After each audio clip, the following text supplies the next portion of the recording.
Fins fans, Phin Addict Fury fanatics, all my listeners, subscribers, Dolphins Nation, Dolphins Nation.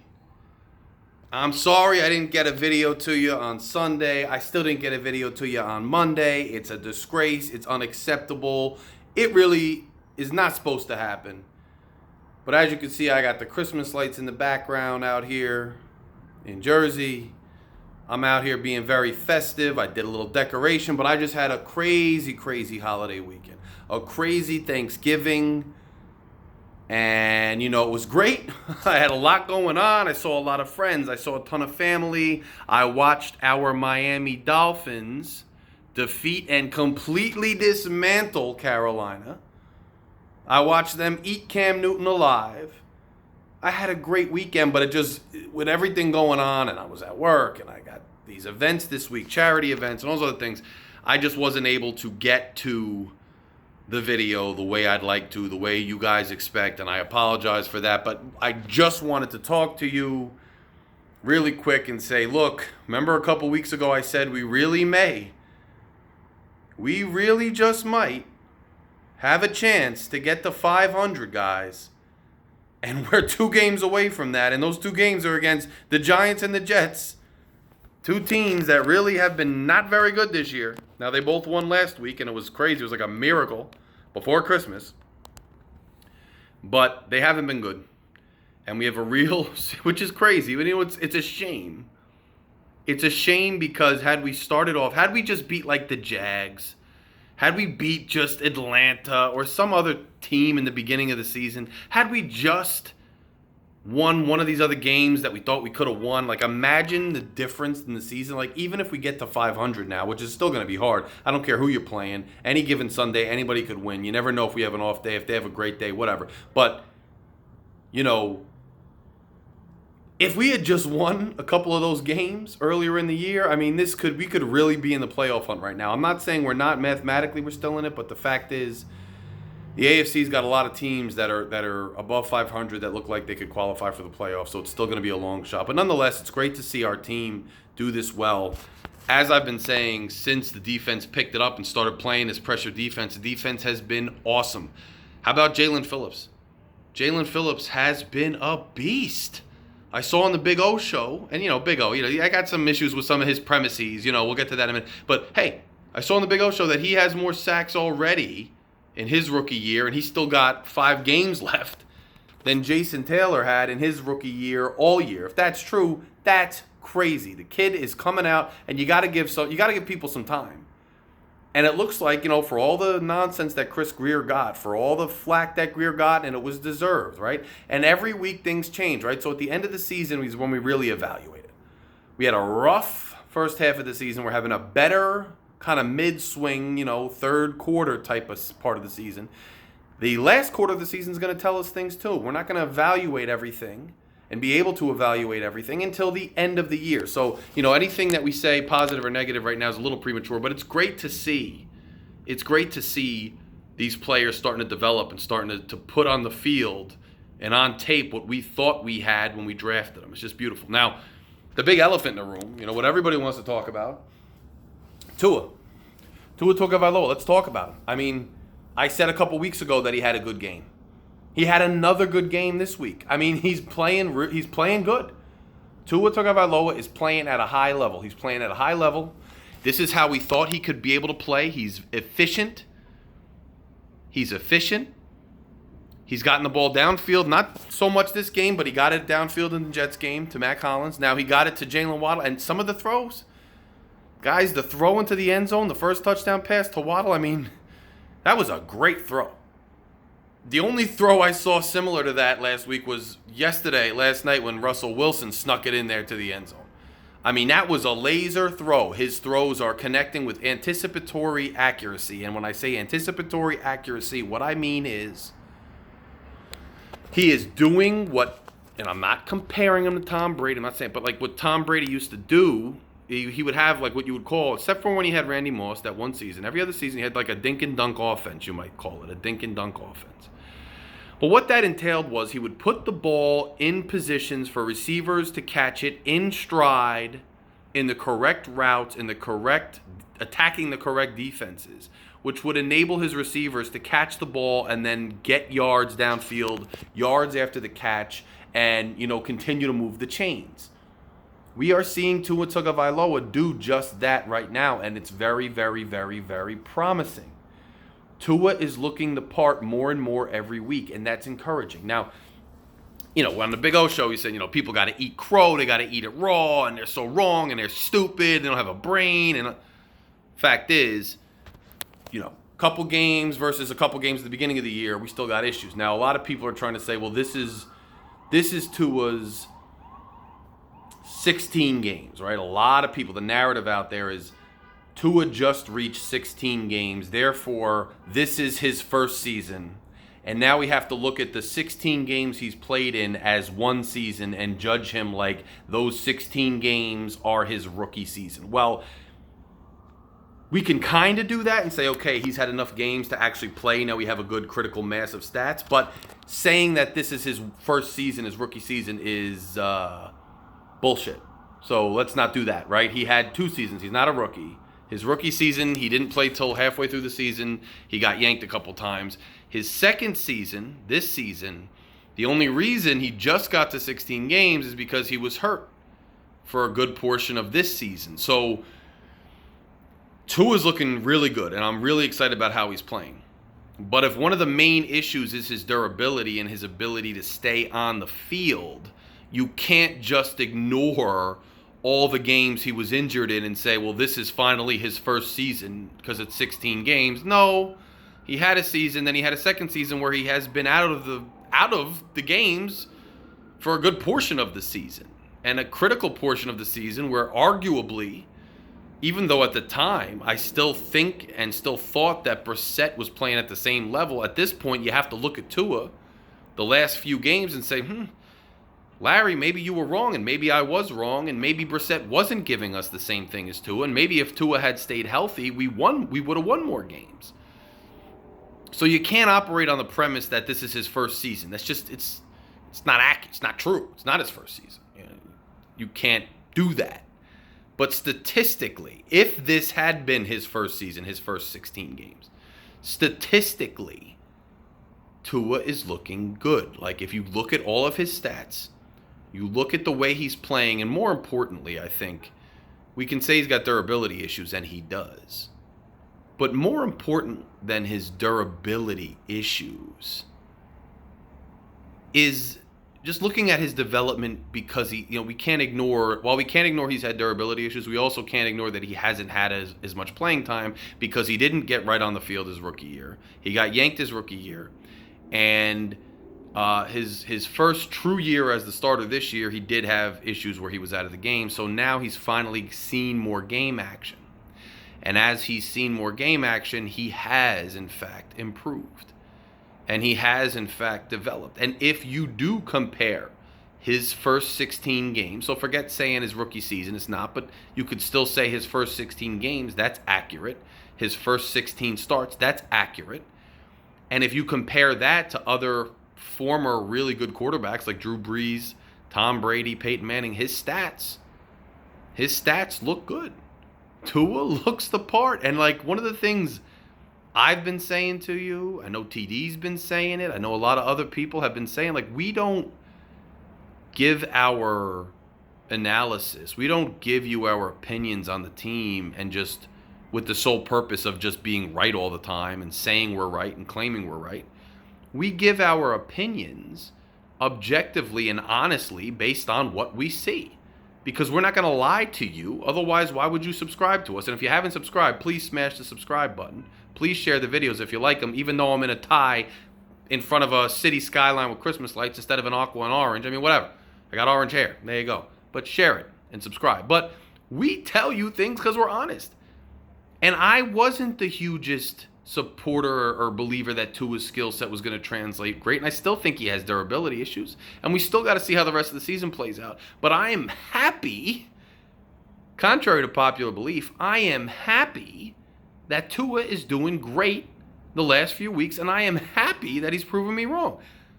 I'm a Dolphins fan. I'd rather be wrong about them being bad and actually be surprised when they're good than be right. I don't need to be right. I need the Dolphins to win. That's what I care about. I'm happy when the Dolphins win. And you guys saw I was at the game, with the Jets game. That was awesome to see. It was awesome to just chill last Sunday. Like, how great are those games where your team's just in total control for most of the game? You're dominating. You know you're in good position to win. You don't have to worry. You don't have to be nervous. You don't have to get angry. You just chill and watch the game. That was last Sunday against Carolina, and it was a beautiful thing. It was great. Now, Patriots are doing well in our division. Mac Jones, he's been playing good. You know what the Bills are doing. So we got a long road to go both this year and going forward. The fact that the defense is working so well right now and playing so well, I mean, here's where my thoughts are with this turnaround this season. I think, first of all, I don't think Flores and Grier were ever going to go anywhere after this year. It's just not Ross's style. What this does, this win streak now, whether they get all the way to 500, whether they get a winning season, whether it's, a losing season, whether they lose a couple on the road to 500, never get there, whatever the fact is, this definitely solidifies that Flo and Grier are coming back for at least another year. What I'm curious to see is, it seems like this has been a trend, right? That Flores has started off seasons really bad and then has had like a streak of really good play through the end of the season. And what it does is it gives us hope for next year, and it's encouraging when it happens, and it makes it look like Flores is a great coach because he pulls all these guys together and develops them, and that may be true.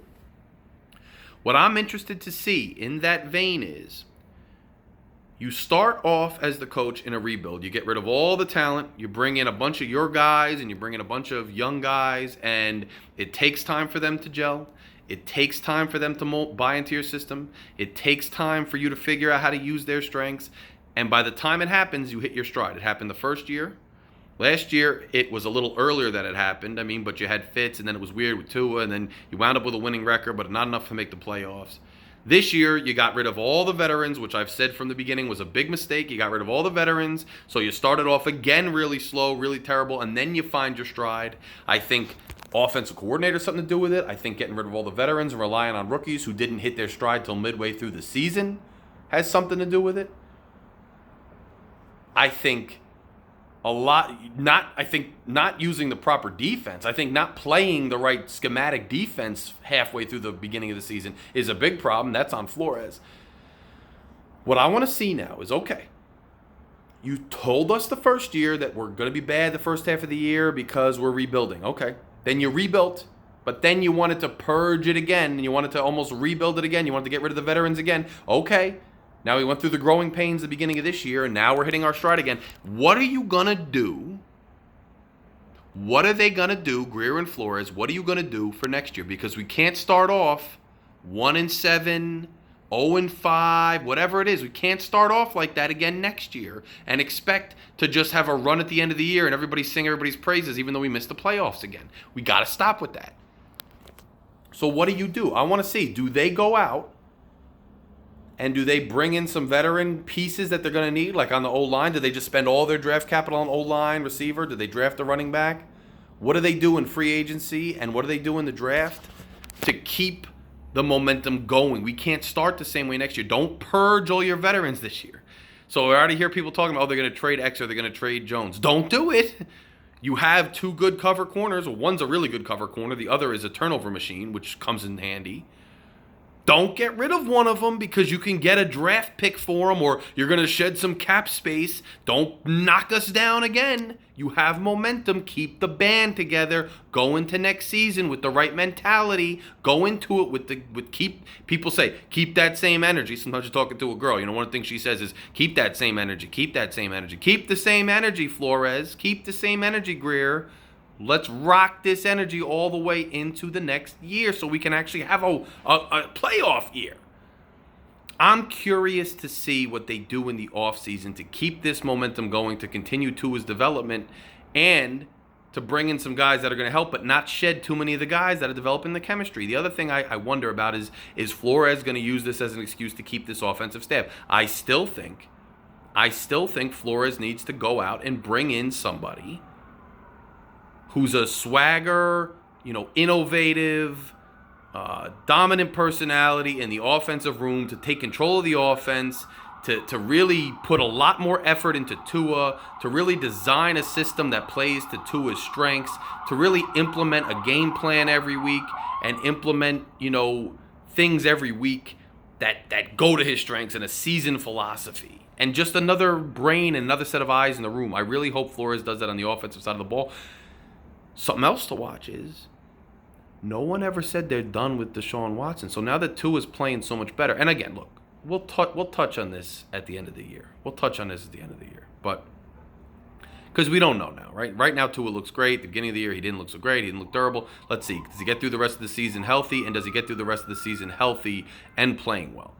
If he does, and Watson still has these legal issues over his head, it'd be kind of hard to get rid of Tua and get Watson with Watson having all these legal issues and Tua playing really good and looking like he might still yet develop into the part and be the franchise quarterback we want. It makes it harder. Now, if Watson settles his legal troubles, settles them. If Watson settles his legal troubles and doesn't have them, you still got a top 5 quarterback against a developing one. What do they do? Everything's more complicated now. And this is when, I can give you my opinion. And I can be objective when things look more clear. But right now, things don't look clear on so many levels, it's hard to do. So I'm just saying, it's fun. Let's enjoy it. Let's enjoy the ride. Let's hope we get to 500. Let's just enjoy fun Sundays where we win. Let's hope we get to 500. Let's hope we exceed 500. Let's hope we go all the way into the playoffs by some miracle. I don't know. And let's enjoy the weekends. Let's enjoy football because football season's only once a year. This beautiful holiday season, which I love, is only once a year, and you got to enjoy it, and you got to just soak it in. You got to really have fun with it, and I'm going to have a lot of fun with football and with the Miami Dolphins because I love them. But, it's disappointing that we lost in the beginning of the year, and I'm curious to see what this leads to. Are they going to keep the same defensive philosophy early next year? They really should. Are they going to keep their guys on defense? Maybe with some improvements, they really should. Are they going to make the right investments in the right people to come in that are going to provide the right chemistry, or are they going to shake the whole thing up again and do too much and get, outsmart themselves with trying to move this guy because of this space, and that you're not the Patriots. Don't try to be the Patriots. Stop trying to move guys at optimal value and this and that because you think you're going to get better draft picks or because you're going to clear cap space. Keep the band together. You're playing good. Stop. Knock it off.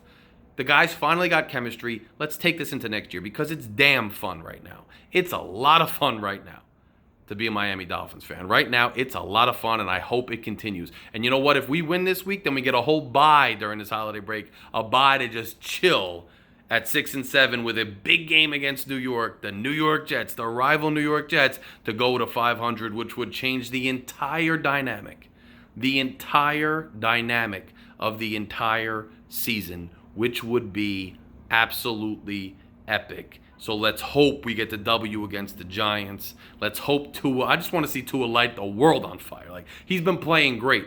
I want to see him take that to even another level. Like, that accuracy, that pocket presence, that deep ball, that laser. Like, Tua, I want to see him continue to kill it. I want him to just, take flight, pulverize into the atmosphere these last 5 games. So I hope he destroys the Giants. I hope Tua goes nuts and just rains the ball all over the place. He's playing great. I hope Tua continues it. I hope in this offseason we're all really excited about Tua in the defense, and I hope they keep it together and make the right moves in the offseason because I'd love to be playing this kind of football this late in the season and have had a better first half so that we're legitimately talking about 1, 2, or 3 seeds instead of talking about maybe we sneak into the wild card, and if not, next year looks good. But hey, guys, it's been a pleasure. Please smash the subscribe button if you haven't already. Just hit that. Takes 2 seconds. Hit subscribe. You get content from me. Hey, you got all these other Dolphins people out there, all these other content creators. You love watching them. You can't get enough Fins. I'm the same way. It's Tuesday. You're still looking for Fins content. You stumbled upon my page. You see me. You haven't subscribed yet. Just subscribe. It's not going to hurt to have extra, even more Miami Dolphins content coming in on a weekly basis. And I'm going to continue to have good content for you. If you haven't already, subscribe, share the video, let your friends know about the page, get the word out there. Comment below, let me know what you think about what I said. I'm not going to call you names. I'm not going to be a jerk just because we disagree. I am just going to talk to you and have a conversation. I hope, to hear from you. I will talk to you all very, very soon. Let's beat the Giants. If I don't talk to you before then, I'll talk to you after. Let's get it done. Everybody, I hope you enjoyed Thanksgiving with your families and friends. I hope you're decorating for the holidays, whatever holiday you celebrate. If you're Jewish, happy Hanukkah. I love the holidays. I love the Dolphins. I love all of you. I will talk to all of you very, very, very soon. Thank you for joining me on another episode of Phin Addict Fury, and I'll talk to you very, very soon. Good night.